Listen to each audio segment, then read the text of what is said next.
I was actually on a TA at the time, and our intro bio lab coordinator was really great. She helped, I arranged to cover for other people, they covered for me.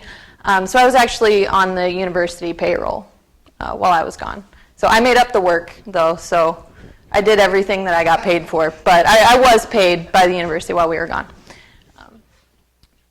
They also want to make sure that you're safe on the boat and prepared for emergencies. This suit I had on for, I believe, maybe 20 seconds, and when I took it off, I was just completely drenched in sweat. It's really well insulated, so that was really comforting to know, I guess. Usually, I think they make every person try these suits on because it's general safety protocol. If something happens and the boat is going down, or who knows, you have to put on one of these suits, get into a lifeboat. When I saw the lifeboats, they're completely, they're a closed capsule, and you sit in the bottom of the capsule, and the people in the boat are actually the balance for the boat. So you just sit down, strap in, and you're the weight that keeps it upright. When I saw the inside of that capsule, I thought I might just take my chances in the water and call it good. Just hope that somebody makes it in the 5 minutes that I'm alive. But on this trip, they just decided that only one person needs to try on this incredibly uncomfortable, horrible, awful suit, and that was me. So I got lucky. Also, this is Matt, one of the Auburn grad students.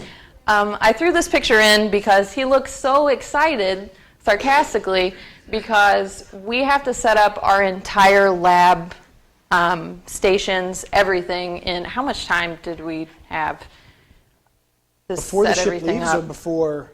Like lab prep, how long would we you have say like that 5 took? days. Yeah, so 5 days you completely set up the labs, all the equipment that you're going to be using. The labs on the ship were pretty great, but they're a blank canvas when you get there. So any apparatus you want to use, you have to set up.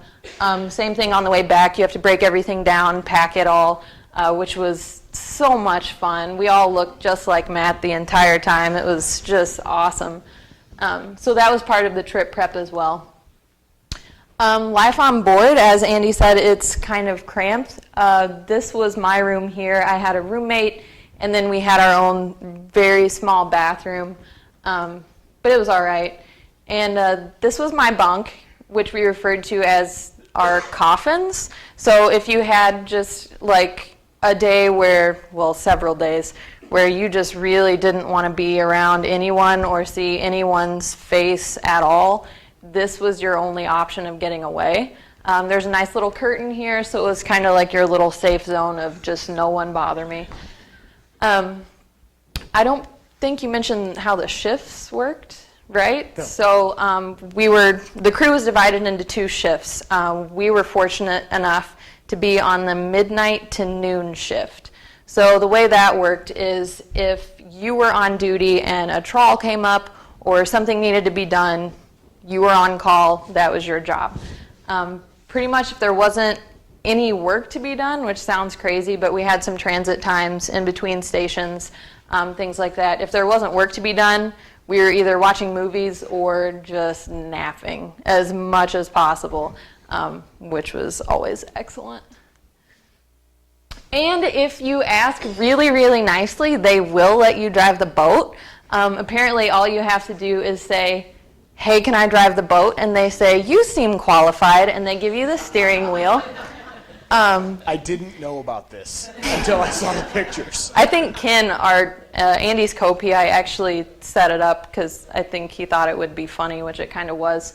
I didn't hit any ice. I didn't hit any penguins. I didn't violate any international laws, I don't think, because I wasn't controlling how fast we were going. Otherwise, that might have been an issue. But I was surprised that the boat actually steers with that wheel. You turn this tiny little wheel and the whole boat goes. It's crazy. It was so awesome. That was one of the coolest things I've ever done. It was super sweet.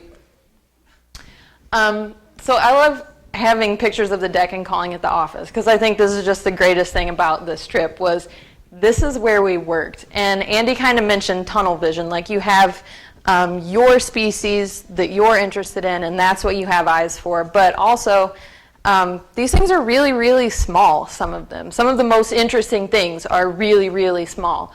So you have your face this far from a pile of nasty, muddy stuff from the bottom of the ocean, and your face can be stuck there for a really long time, and you forget to just sit up and take a look around and remember where you are. And that was one of the most incredible things, is you have all these interesting little critters and animals and stuff in front of your face, but you forget that Antarctica is still happening around you. And so you take a break, and it's equally amazing and interesting. This is a picture of one of the sieve tables that Andy was talking about. So if we had a really muddy trawl, we could throw stuff up on there and hose it off. It was awesome to be doing that work because you're right next to the edge of the boat. You don't really miss much. If some penguins go by, you get to see them. The seals don't really know the rules, so if they're hanging out on an iceberg and the ship goes by, they just kind of hang out like you can go around. So sometimes they get pretty close to the boat as well. So it was really interesting. Probably one of the best workspaces I've ever been in. And this was our last day there, I believe. Like I said, Andy covered most of the trips, and I'd be happy to take, either one of us would be happy to take any questions. But absolutely, this was probably the most beautiful day of this trip, I think. It was absolutely incredible. It was kind of funny, the last Blake trawl that we were supposed to do, the net came up and it had been all tangled and twisted around, so our last trawl actually failed, and this was the day. That's when that happened. So I have this kind of like feeling that I didn't really get good closure, so I feel like I have to go back again. Working on it. Yeah.